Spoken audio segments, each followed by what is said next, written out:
À Port Perry, au nord-est de Toronto, c'est arrivé il y a quelques heures, vers 19h30, il y a 5 personnes, donc 3 policiers qui ont été blessés lors d'un vol à main armée dans une succursale de la Banque de Montréal. Selon la police, il y a 2 des 3 agents qui ont reçu des balles dans la tête. Les 2 voleurs sont toujours en fuite.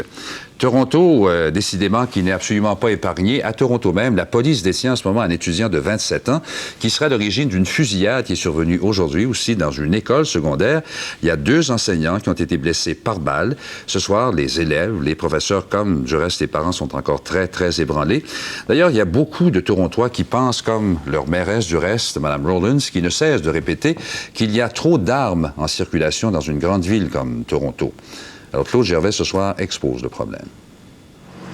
Une école comme les autres, qui craint, comme toutes les écoles, une violence qui va en augmentant. Et ce matin, ça s'est produit. 2 professeurs, qui sont aussi des conseillers en orientation, ont été tirés dans leur bureau.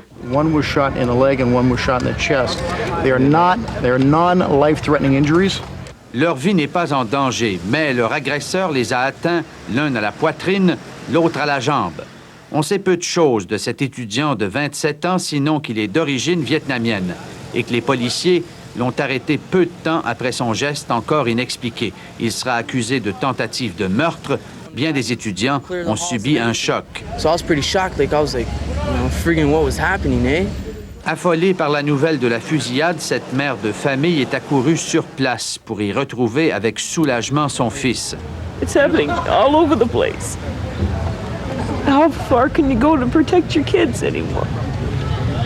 Ça arrive partout maintenant. Dites-moi comment on fait pour protéger ses enfants. J'ai peur, répétait-elle sans cesse en pleurant. C'est trop facile de se procurer une arme à feu. Because it's too easy to get guns today.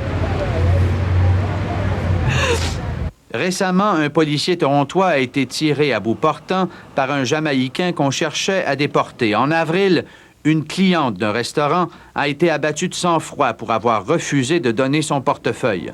C'en est trop pour la mairesse de Toronto qui est en campagne électorale. The message is that we need stringent gun control legislation here in this city.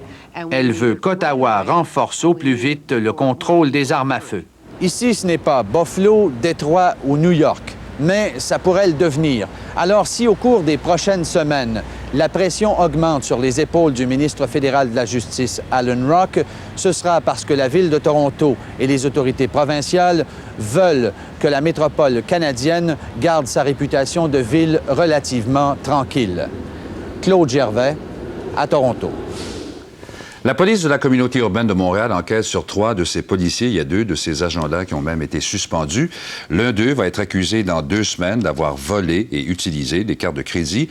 Un autre de ces policiers sous enquête, en fait, il s'agit d'une policière, aurait fait plusieurs faux témoignages et qu'ils ont été embauchés grâce à un programme pour les minorités visibles. Cette fois-ci, c'est définitif. Le premier ministre Parizeau n'a